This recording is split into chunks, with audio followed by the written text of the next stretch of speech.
Hey everybody, welcome back to Yield Today with Dallin Candland. I am joined with Alex Sanfilippo, and I'm just really impressed with him. He's done a lot of really good things with his life, just consistently adding value for people, public speaking, blogging, podcasting, the Create a Brand podcast, and I'm really excited to have him here today. Thanks for coming, Alex. Yeah, Dallin, really appreciate it. And also, you got my name right, so I always appreciate when people can say it properly. That's a good thing. Yeah, yeah, I feel you because my name sometimes gets mispronounced all the time too. They'll do like Dallin or Dallin or something. So, I listened to your podcast and I was like, all right, I need to get that pronunciation Right. right. Well, thank you for doing that. You chose you put in the time, man. That goes a long way. Yeah, for sure. So, Alex, I was, from what I read, there's just from the very beginning, pretty early on in your life, first 10 years, you were already starting businesses. Kind of let us know, like bring us back to that mindset, I guess, how you were able to connect those dots and go forward with that. Yeah, it's kind of funny. I'll keep it really brief, but because you mentioned such a young age, whenever people mention like 10 years old and thinking about something business related, people are like, what is this guy talking about? Right. Like that's always the first thing people think and say. But yeah, for me, when I was a kid, I wasn't great at school and I wasn't really good at sports. I wasn't a great musician. Like we tried all these things. I wasn't even good at video games. And that's an awkward place to be as a 10-year-old kid, like it's like, wow, what am I actually good at? Anyway, long story short, I started selling used golf balls in our neighborhood. We had a golf course right across the street. We'd go across the street, we'd get the balls out of the water and we'd sell them to golfers. And a lot of them actually wanted to buy used golf balls at a discount. And I learned really quick after doing that I absolutely loved business and I was actually pretty good at it. It made sense to me. So yeah, here I was, a 10-year-old kid. I think I stopped at the age of 12. Most kids were selling lemonade at that point. And they were making $4 and $5 on a weekend. And me and two others, we were making $100 each on a Saturday morning.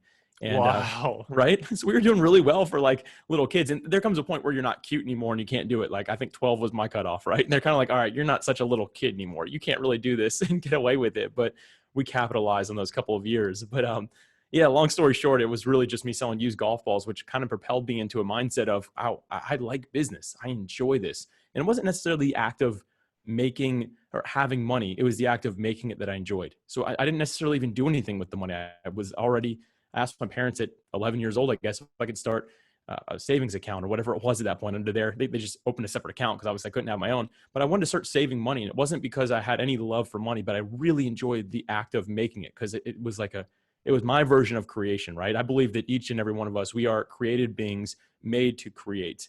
And for each of that looks very different. The creative types, there's all different kinds. My sort of creativity is not making logos, not making video or anything or music or any of those type of things. My form of creativity is bringing in profit. And that's just the way that I'm wired. So yeah, started at a young age down, but it's been a fun journey for me for sure.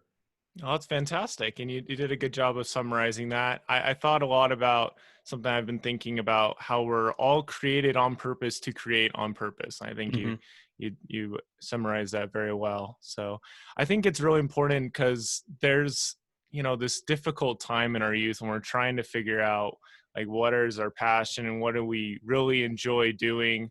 You found that you weren't, the best at sports or video games and some of these things. So how did, Right. that initial, I guess you can kind of think of it as like a jump start or taking off point at 10 years old. How did that continue on through high school and what kind of things did you get into in high school? Yeah, it's a really good question. First, I want to mention something from a previous episode of your podcast because I listened to your podcast. It was with Nick Sales, was his name. He talked about how happiness doesn't come from happiness; it comes from purpose when you're actually looking for it. And my story I'm about to share, we'll kind of get into that a little bit. But for anybody listening to it that hasn't heard that episode, I think it was number 42. And you can correct me if I'm wrong there. But if anyone hasn't listened to that one with Nick Sales, I encourage listeners today go back and hear that one as well because it's a really powerful episode. And anyway, so back on track here. For me, it actually began breeding bad mindsets, which I didn't realize. So seemingly like it was a good thing. Like, wow, this is a young kid who actually thinks about business. Like that's really good. And so at 16, I actually started a tech startup, sold it a couple of years later. It was in the real estate. It was actually making virtual tours of homes. So now they're really common. You go into like a picture of a home, you can actually like drag the mouse and look 365 degrees. We helped design that original software, me and a group of people. And so it was really cool. I love that. And then I got into real estate investing and the economy wrecked. But before that, I had already started investing. So I went from very well off to very poor, if you will, or very in debt very quick. So for my age, I had this dream ever since I started making the art of making money. Once again, I didn't necessarily care about the money, but I saw this magazine one time. I don't know what the magazine was, but it was like most successful under 30. And something clicked. I was like, that's what I want to be. That's who I want to be. I want to be known as that guy. I don't necessarily care about the money, but I care about that title. I want that to be me. And it breeded a bad mindset. Like I said, I started really getting hungry for more of that power, if you will, and to get that status. So I started investing in real estate. I got a nice sports car, and I was a young kid. I was 18, 19 years old. And I went from being the most wealthy out of anyone my age to, in my area, of course, there's obviously the exceptions all over the place. But so I was doing very well to doing extremely bad when the economy wrecked, because I was invested in real estate at that point. And man, it was a tough time for me, because I had my first identity crisis. I didn't know my purpose. And I realized all along that I was looking for it in the wrong things, which I hope we can get into today. But that's really, like, not to be morbid with my journey, but that's where it went from the next 10 years after that. Like, it started off with me selling golf balls and figuring out I'm good at this, to ending up in a really serious place of debt and also not knowing who I was anymore. Yeah, that's very powerful. And I think we all kind of go through those different Mm-hmm. struggles. You brought up something that kind of brought it back to something I was hoping to talk about too, about there's times we kind of drop the ball, so to speak. But I heard this on my 2-year mission trip. One of the church leaders, when I was serving for the Church of Jesus Christ of Latter-day Saints, we dropped the ball, me and my missionary companion, one day, and we got to that meeting late. And he told us, I was like, yeah, I'm sorry we dropped the ball. And he's like, you know what? But when you drop the ball, there's a time when it bounces back up. And Mm-hmm. that's what's important. So how did you, I guess, you kind of drop the ball, so to speak, kind of Oh, for focusing on sure. some of the wrong things a Yeah. little bit. Thanks That's for being kind there. I definitely did, not kind of did. I yeah. messed up pretty bad. I just didn't see it coming like most people. So it's not like all fault on me. I just wasn't wise enough to see that the economy was going to do what it did. But at the same time, I am and was responsible for my personality and the person that I was becoming, that I look back now, who wasn't a good person, for lack of a better term. Yeah. So how did you, like, I guess, kind of come to that realization and then create from that point on? Yeah, it started with soul searching, man. Like, I had to really sit down. When you're kind of in the thick of something and it's like going really well and you have the momentum built up, it's hard for you to stop and reflect and see where you're at, because you just see the momentum. So you just keep on driving forward. But when it all came to a very quick halt and nothing was moving anymore, I had nowhere to go. I didn't have any money to invest. I didn't have anything to do other than do my best to scrape out of debt, right? Like, that's kind of where I was really for the next 10 years after that. So it was like first 10 years built to that, next 10 years was getting out of that. But during that time, I really discovered myself, because again, I started with this self-reflection. I sat down and really thought about, okay, like, who am I? Where am I going? And the first thing I evaluated was who I was surrounding myself with. And I looked at the people that were around me, and they were very similar to the way I was, which is just, that's kind of the way it goes, right? You usually surround yourself with who you're going to become and the type of person you want to be.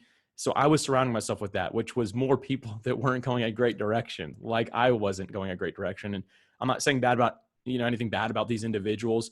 They're all great people in their own way. Many of them are different, and even my friends now. But for a season, I realized I had to get out of that. I couldn't stay in that type of realm. I couldn't be around those type of people. And I did so in a very loving way. I wasn't like, forget all you guys, I'm out of here. Like, I just slowly backed away. If they were asking me to go out and do different things I just wasn't going to do anymore, I just declined kindly, and was able to distance myself a little bit. But it actually created a very lonely season in my life.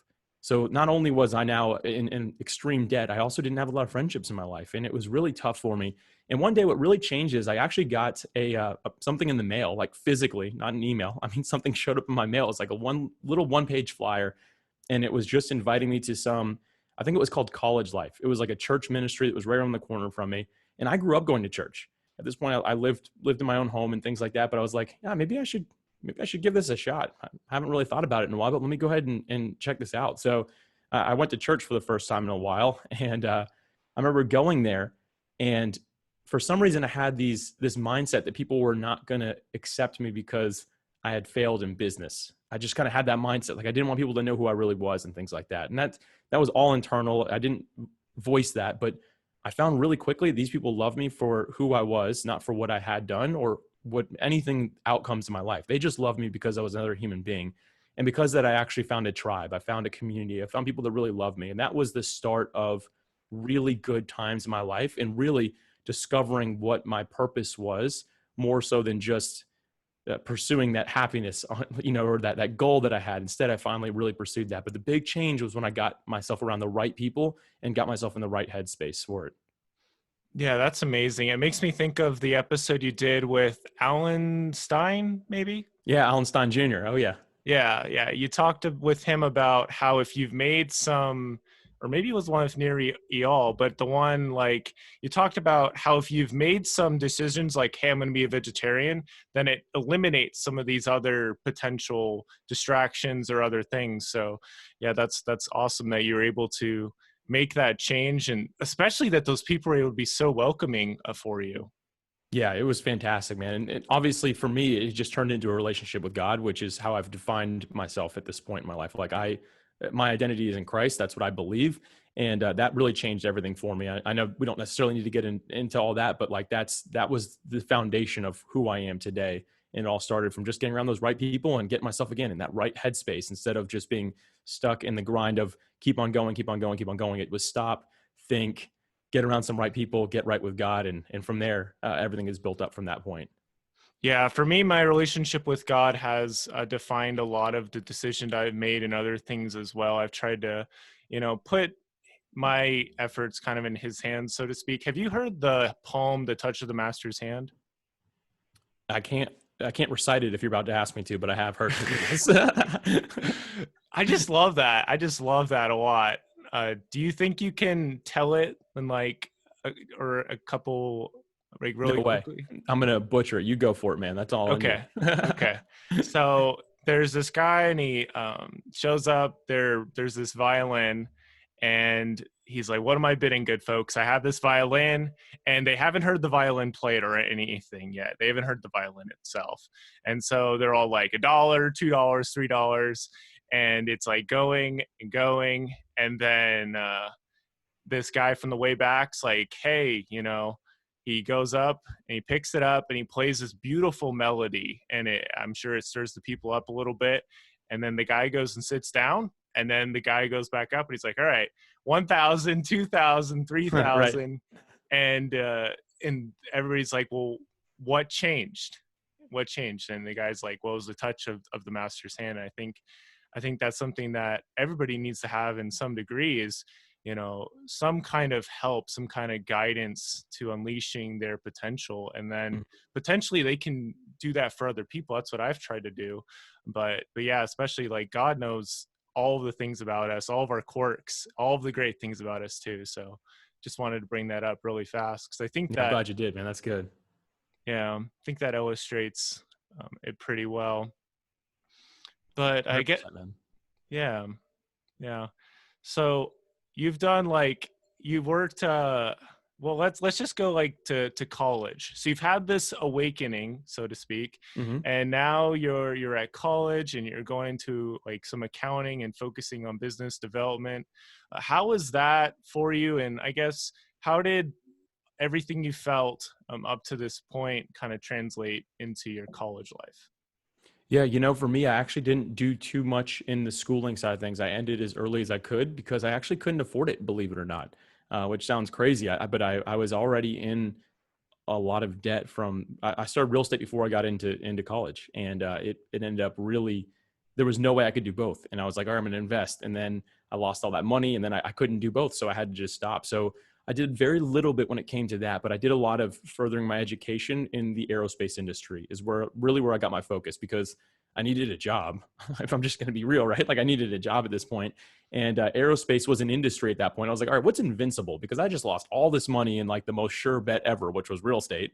And now I don't have any money. So what is something that's not getting affected negatively right now in this recession time? And it was aerospace, was really a solid industry, still really booming. Maybe not the passenger side of things, but the aerospace industry I got into was manufacturing. It was doing very well. So I got a job there. And I'll tell you what, it was humble beginnings. I started as a part-time receiving clerk, and that's a fancy way of saying that I broke down boxes and took out the trash for people. Like that's what I was doing at that point. And honestly, I was happy to be doing that. I was honored to be there and being able to do that, because the new mindset I had and just appreciation for where I was in life at that point. And I just knew wherever I'm at, I'm just going to give it 110%. And thankfully, over the next many years, that ended up really paying off for me. And again, I didn't have a lot of schooling, but I did a lot of education in the aerospace industry and in leadership. And years later, fast forward at that job, because there's many years where I was just doing kind of like the same thing, but growing a little bit. But long story short, I ended up being a senior director in what's a multi-billion-dollar publicly traded company. And senior director, I remember the first time I sat at that table with the other seven, there were 7 of us total that were running the whole organization. And at that point, I just remember looking at everyone in the room. I'm like, I'm at least half the age of everyone in this room. Like, why am I here? Like, I remember asking myself that. I'm like, God, how did I get here? And it was one of those things. I just gave 110%. I gave myself to the education that I needed to continue to excel and to do well. And man, it ended up being a really great experience for me. It gave me kind of like that. I was able to scratch that itch of business that I loved and all elements of it, and really had a lot of fun with that as well. Yeah, that's awesome. And you were able to kind of go the extra mile from the beginning. Was there any Mhm. like mentors or other people that were kind of encouraging you along the way of that kind of climbing the ladder? Yeah, 100%. That's a good question. I'm glad you asked that, because mentorship is just so important for all of us. And for me, it was people within the organization, because I think that's really important to have people that are there that have been there longer. And the other thing is, in an organization or wherever you're at, always be a sponge, is what I say. Never become the master of something. Sure, I remember like I was a senior director at this company. I was one of departments under me, I had managers under me, but I always would learn stuff from them as well. And I just kept that mindset as I'm a student and I'm a sponge. I'm just going to learn and absorb information, ask tons of questions. And I still do that to this day. I don't pretend to know everything. And I hope to never be the person on top of anything that I do, because when you get there, you stop learning. And as soon as you stop learning, you really start going the opposite direction. But so for me, my mentors were everybody around me. And then I did a lot of, like I said, some classes. So I got to work with Dale Carnegie's team, Stephen Covey's team. Like, I got to work with these different people. And I had a lot of virtual mentors as well. So people that I just respected that weren't around me, I had no access to, but I was able to actually use something as simple as Google, find their content and be able to consume that and learn and grow as well. I'm very big on learning. I'm very big on application, making sure that I'm applying whatever I'm learning. I'm not just checking off a box. I'm making sure it's actually bringing change to my life. Yeah, I think it's easy to learn and not have it really make much of a difference for you. So it's awesome you've Right. been able to, learn with this intention of creating an intention on taking action with it too. Yeah, it's been fantastic. I mean, really, I think that's a big point for anybody, because the thing is, with the internet today, you can learn and do anything you want if you can actually just figure out where to find the information, which is getting easier and easier, and then just apply it. People are always like, Alex, how did you start a podcast? I'm like, I went to Google and typed in how to start a podcast, and I worked my way to figuring it out. I just applied what I learned. And anybody can do that with just about anything that you're trying to do. Now, if you're like an engineer or a doctor or something, you should really go to make sure you get a good degree there and you're careful with that. But anything that doesn't affect somebody's life or anything like that, like, you can learn most of that stuff online these days. Yeah, I think one amazing thing about that too is like how people will sometimes dissect their mindsets and different things. So you can hear like, hey, this is a mistake you might run into, but I've already gone through that mistake, so you don't have to do that. So it's Right. not, I feel like content on the internet has gone way more just, I don't know if long form is the right word, but just, very, very dense. Like, you can get super deep into it. And it's just the matter of kind of choosing something and going for it. What's your advice for the listeners for somebody who might have like, hey, I want to try to get better at, playing guitar and moving forward with that and kind of keeping that long-term perspective to possibly do something with that in the future? Yeah, the first thing is actually not even online. We're like, I don't know when this is going to go live, but many places are still kind of on lockdown and things like that. Like, COVID's still a thing apparently, but so it's kind of what it is. But getting around people is the best thing you can do. There's a Helen Keller quote that I love: "Alone we can do so little, but together we can do so much." And I'm reminded of that all the time with my life. I mean, friendship, the people that you do life with are going to take you further than anything else. So for me, if I'm trying to get better at guitar, it's funny you mentioned I have 2 guitars on my wall right behind us here, over the side a little bit. But if you're trying to get better at, the best thing to do is surround yourself with other people who play guitar or play other instruments. Get around them, just jam together, hang out, right? And then yes, go online and find, guitar tabs and chords and learn how to read music if that's what you want to do. But go watch some YouTube videos and then just consistently work on that craft. Just keep on going after it. You referenced an episode earlier with Alan Stein Jr., and something he talks about is sticking with the basics. And what that means is never give up the basics. So for me, whenever people look at me pick up a guitar, I haven't picked one up, and I don't play a lot anymore, but if I haven't picked one up in a year and I see someone somewhere, I'll pick it up and I'll play a little bit. And people are like, wow, how do you do those scales so fast? And it's because for 10 years straight, I did those scales 100 times a day, every single day. I stuck to the basics of sticking with the scales. So I think that no matter what it is that you're doing, never underestimate the basics of it. Always remember the fundamentals. Stick with that. Do it. Surround yourself with the community of people that are doing the same thing, and you are going to see results over time. Yeah, I think that's very true. And one thing that's been amazing to me, kind of revelation I've had in 2020, is how with learning all these different things, it is kind of this pattern. I finished reading Jim Quick's Limitless pretty recently. You know, he just talks about kind of the same thing, you know, having a plan to get something done each day, and keeping a long-term perspective. And not only that, but just really reading into what you're doing and active recall and all these different things, just to kind of make it a full dive. So I think that's really good. Yeah, 100%, man. I think that really, if someone takes something away from this whole conversation so far, it's just to make sure that you're doing those things. You're getting yourselves into the community. You're getting yourselves into the basics, into the fundamentals of what you're doing, and just going after it every single day. And for me, I'm a to-do list guy. I have a checklist every day, but one of the things on there is to make sure that whatever I'm focused on at that time, which right now is growing a software I just started, is to learn something new about how to do that every single day. And some days it's only 10, 20 minutes. That's all I have time for. Other days will be a deeper dive. But at the end of the day, every day I remind myself, just take a few minutes to make sure you continuously are learning something that's helping you develop that craft a little bit further. Yeah, that's just so powerful to me, is just how if we focus, if we put our like solid focus, like 10 minutes of super good focus can be better than an hour of like kind of here, kind of there, like, hey, you know, I'm trying to get this done, but we can talk, you know, and just kind of doing stuff. Yeah. So, you know, it kind of made me think about something that Neri all said that I really hope sticks with me, is like, if it's like, there's the difference between distraction is traction. Mm-hmm. So if you are making some really, you know, if you're making those little steps, that's traction. That is going to get you somewhere.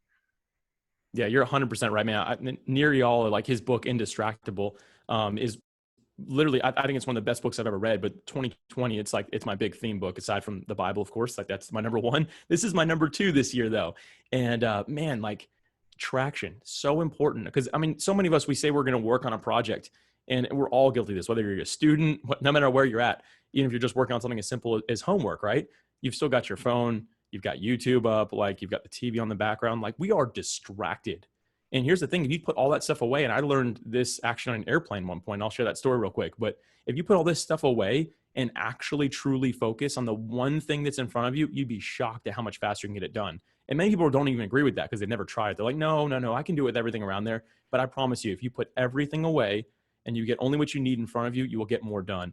Here's an example of that. When I was on a plane, I was going to speak at a conference in California, and I'm in Jacksonville, Florida. So it's a bit of a flight. It was like 6-hour flight.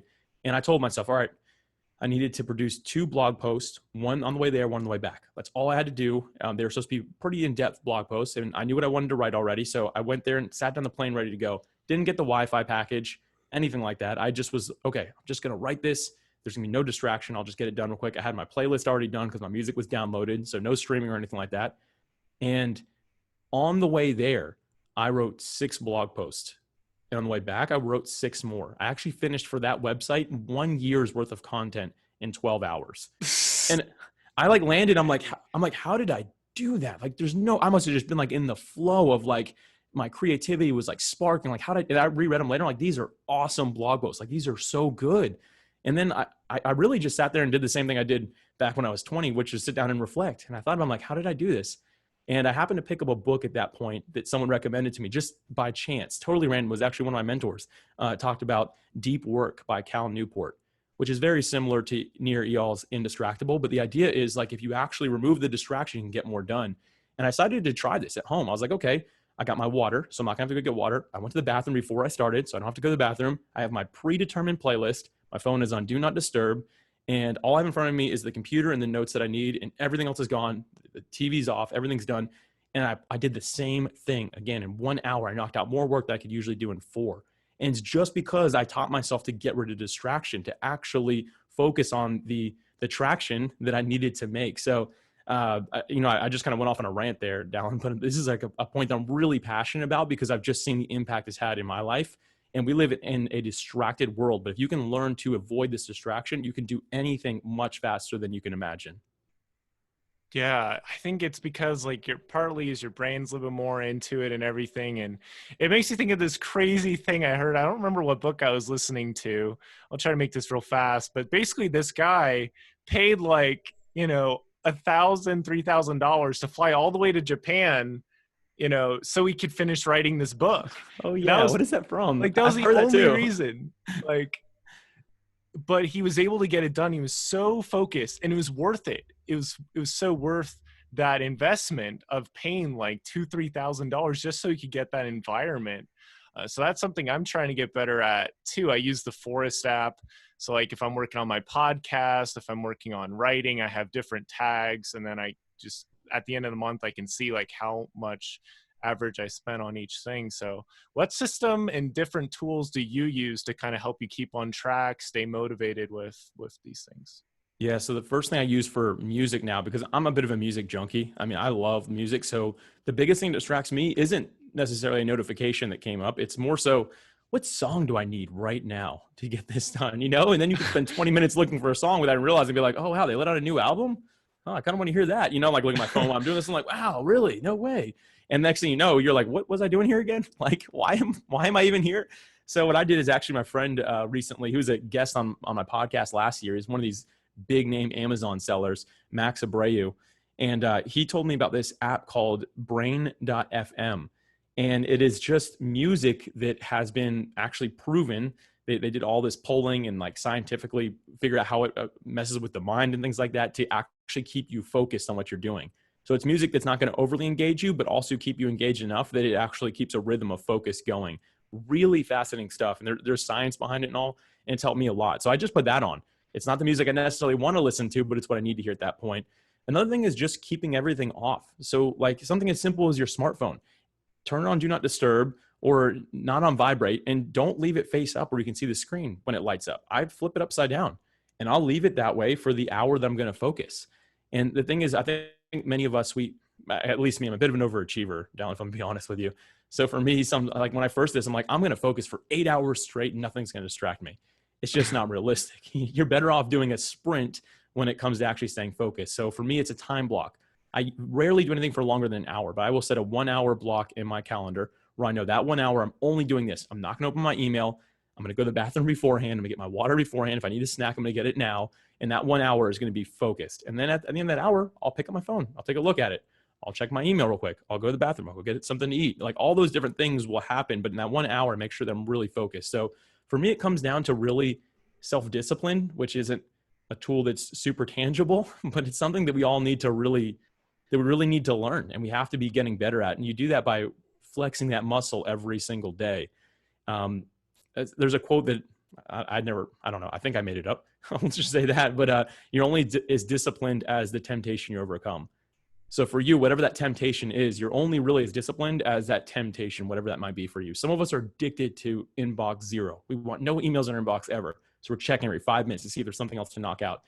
You're only as disciplined as your ability to put that away and be okay with your emails building up for a little bit, or your text message, or your notifications on social media. That's the discipline we all have to have. So for me, I don't have a lot of tangible tools other than my calendar, my checklist, and then just my internal drive, knowing that this has to get done for me to continue to drive forward where I want to go. But it's all things that aren't necessarily super tangible. It's mindsets and things that we have to do internally.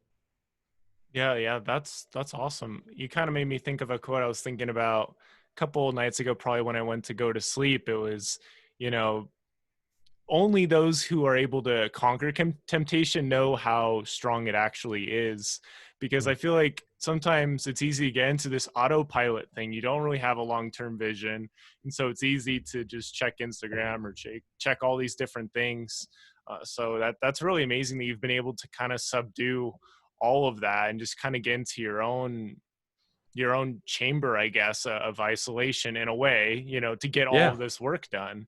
That's amazing, because I feel like there's the, the squirrel syndrome or whatever you want to call it, of like Right. shiny object. Yeah. There's always sales, there's always deals, there's always one-time offers, all these things. And so it's super important to stay focused on that thing you want to get done. Yeah, I've found that to be equally as true. Like, really have. And I'm not by any means, I want everyone to know this. I'm not claiming to be someone who's arrived and is perfect at this. I still struggle with the stuff I'm talking about now. There are days when for some reason I just can't get focused. I'm addicted to achievement. So for me, a checklist is amazing. And I want to get that done as soon as possible because it's a great feeling for me personally. And that's just the way that I'm wired. And I have to fight that temptation. Like, that's what I fight. Some people are just fighting, like, I just want to get off the couch today. I'm like, I need to slow down and not just do 100 things today. I just need to do the one thing that matters instead. So for me, I'm not claiming that I've arrived. We all have our own very unique set of temptation. It's going to look very different for each and every one of us. But what's important is that you identify it.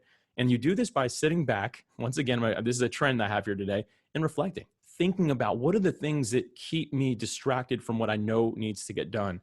And so for me, this is actually something I do every single day. I have a journal and I write in it every single day. I mean, I haven't missed it. I don't even know how long it's been. I have a number written down. I'm not going to turn around and look at it, but basically for at least, I know I haven't missed one day this month. I write every single day, and I'll write a little bit about yesterday. What distracted me? What kept me from getting things done? What was the temptation I needed to overcome? What needs to happen today? And by doing this, you create clarity within yourself. And someone I respect a lot is Brendan Burchard. And he says, those that reflect the most win the most because they're the most clear about where they're going. So for all of us, we have to sit back and think about what are those things that keep me away from what needs to happen. And at the end of the day, Netflix, Hulu, Disney Plus, all these things, they're always going to be there. And I don't believe that that is your purpose, your mission. It's great to have the time of relaxation, but you have to know when that is taking priority over what you know deep down inside you need to be doing. Yeah, I think that's so crucial because it's easy to kind of, I really like this quote that I heard when I was the basketball manager back in high school. Is that there will come a time when winter will ask what you were doing all summer. And the same thing goes with like all these other things. There will come a time when this will ask what you were doing during this and whatever. It's important to, you know, squeeze in that time.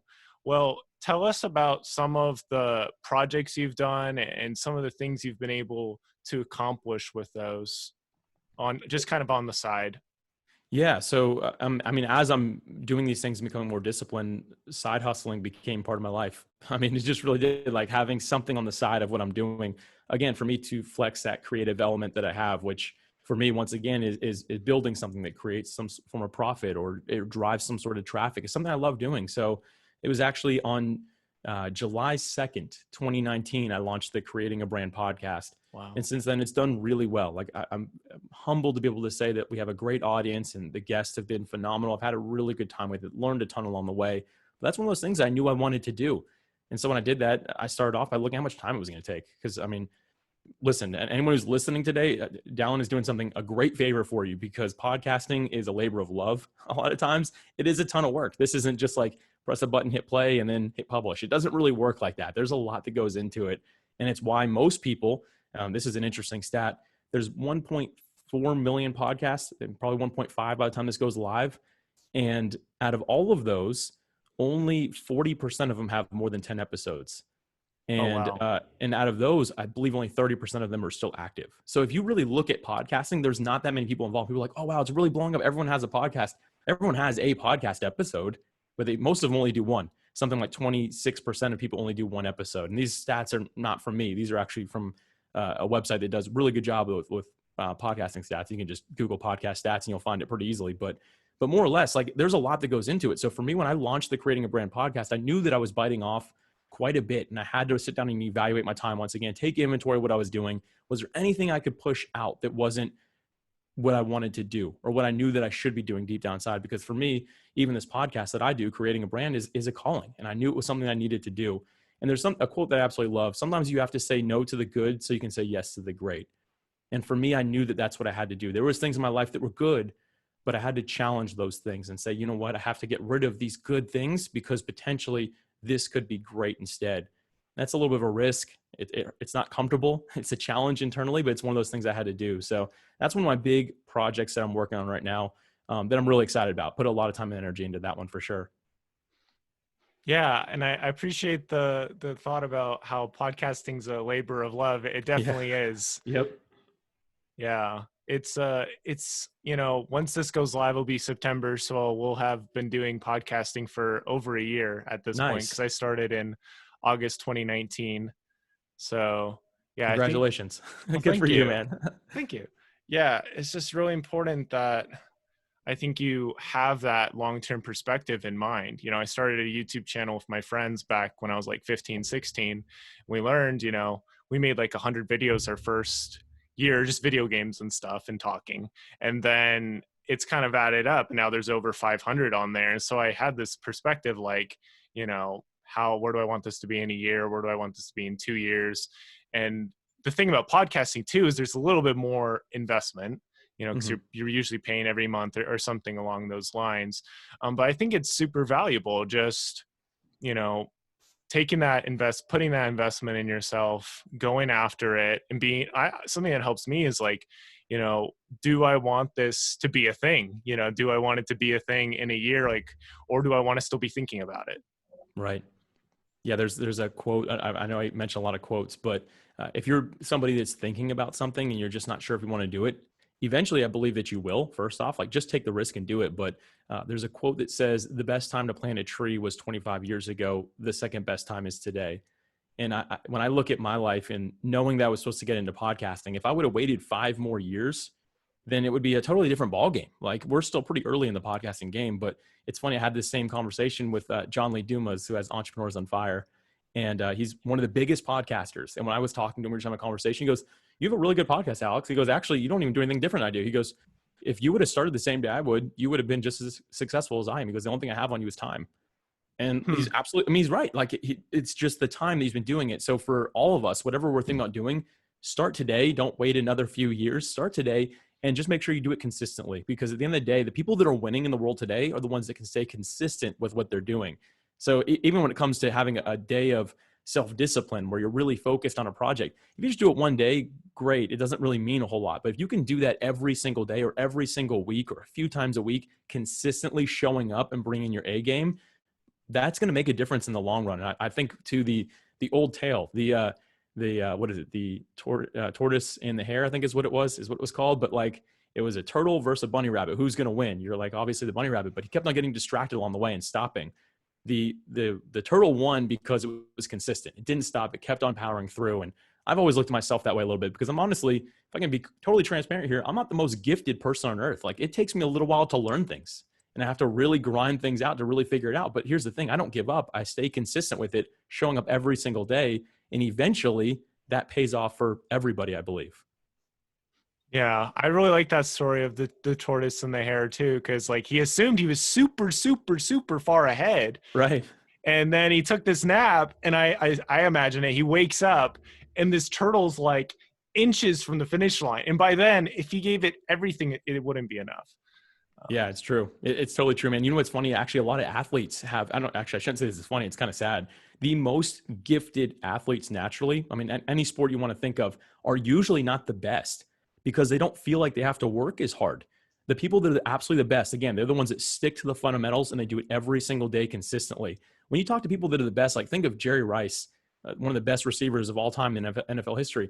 He doesn't say, yeah, I was just naturally the best catcher in the world. No, he did that every single day and stuck to the basics of it. It wasn't fun all the time. I'm sure he hated it. There was people that are far more gifted than he was, but they just got lazy with it. Like, I'm really good at this. Like, I don't necessarily need to do the basics right now because I got it. I can take a few days off because I'm just that good. And some people, they really are naturally just that good at anything, business, school, all that. We all know that the students that get straight A's and they don't even try, right? Like we all know those people and you're like, how? Like I'm grinding over here and I can't even get a B, like how is this happening? We all know those people, but at the end of the day, if you're the one that's consistently giving 110%, you are going to go further in life than the person who doesn't try, who just for some reason naturally has that ability. At the end of the day, it's the person who is going to be consistent, who is going to win every single time. Yeah, that's super powerful. And I think your podcast honestly would be a great spot for a lot of my listeners to kind of give them good perspective, kind of give them some of these tools to kind of help them take those steps forward. So I guess what would you want the listeners to do today and kind of telling us a little bit more about creating a brand? Yeah, sure, man. First off, I would never sell yourself short. You're doing a fantastic job here. So everyone listening today, stick with Dallin. He's going places. He's been doing this consistently. He's not going to disappear tomorrow. Like he's proven that he's staying with it. So this is a good spot to be. And I'm honestly honored to be a guest on your podcast. I'm really happy to be here. For anyone who's interested in hearing what is more of a masterclass episode, we don't get into a lot of fun conversations like we're having here today. It's more so just high level points and facts, 5 ways to do this, 4 steps for doing that. It's that type of podcast episode. We call it a masterclass. A little bit shorter, a little bit more direct with what we're trying to do. Not as fun, like I said, but I love it. And many of the audience has said that it's really what they need at times. So you can just go to creatingabrand.com. You can find my blog. You can find everything I do there. So it's got the blog, the podcast, any free courses or anything like that I'm offering at that point. And then, of course, a way to contact me. I love hearing from people. And I just find one-on-one interaction helps people more than anything. So I love to hear from people that have heard me talk. If they have any questions about what I said, if they agree with it, if they don't agree with it, I love to have those conversations. But yeah, I appreciate you letting me plug that a little bit. But yeah, creatingabrand.com is where everything's at that I do. Yeah, that's awesome. I think we've talked a lot about that idea of, I try to talk a little bit more about like yielding today, getting something done today so we can be a better tomorrow. What would be, I guess this is kind of putting you on the spot a little bit. That's okay. But like, what would you say would be your call to action question for my listeners today, just to kind of make it fun for them? Yeah. So your yield. Yes, I envision, love, demonstrated. Right, and that's what it stands for. Mm-hmm. And for me, I would just say that the world more than ever needs all of us to show up on our A game. There's not enough people that are actually living the life that they were called to live. If there's one thing I've learned about passion and about people that are living on purpose and that are focused, is that people grab onto them. People are looking for that. But the truth is we've let the world just run us. We're not in control of our time anymore. We all say, oh, I'm just so busy. But if you think about it, did you watch 2 hours of TV today? Did you spend a lot of time on social media? What were you doing that made you so busy? Other than the fact that you're just living. And I believe that this world is so demanding of our time and just all the technology we have around us, really, it just pulls our attention away. But it's the people that know where they're going, are doing it consistently, showing up on purpose, that other people grab onto. And so for me, I just think that we need to be those people for the world. And within that, so this is a huge like action thing, right? I'm adding a lot here. Don't just be that person who's living on purpose, but do it for the sake of other people. There's a quote that I say all the time. I do for one person, I wish I could do for all. So for me, I'm going to help one person and give it my all for them. And I seek to be a person of value, not a person of profit. So I want to make sure that I'm all about other people. People need love. People need empathy more than ever in the world today. And I think that if we're those leaders that are showing them, hey, we're living on purpose, we're going here, come with me because I love and care about you. I understand your life isn't always easy, but let's try to make it better together. When you actually can do that, man, you're going to leave a mark on the world that's needed more than ever. And I believe if there was more of that, man, this whole place would look a lot different. But Dallin and listeners today, that's a lot I just gave you. So rewind that a couple of times and listen to it. But really, man, that's it for me right now. I'm very passionate about that whole topic. Yeah, going all in and taking somebody with you for the journey, that's awesome. So that's it, man. Yeah. Well, thank you so much for being on the show, Alex. It was quite a pleasure, and we'll definitely have to have you on again in the future. I'd love that, man. Really appreciate the time. Thank you so much. Yeah, no worries. Remember, guys, yield today, be a better tomorrow, and definitely check out Alex's stuff too.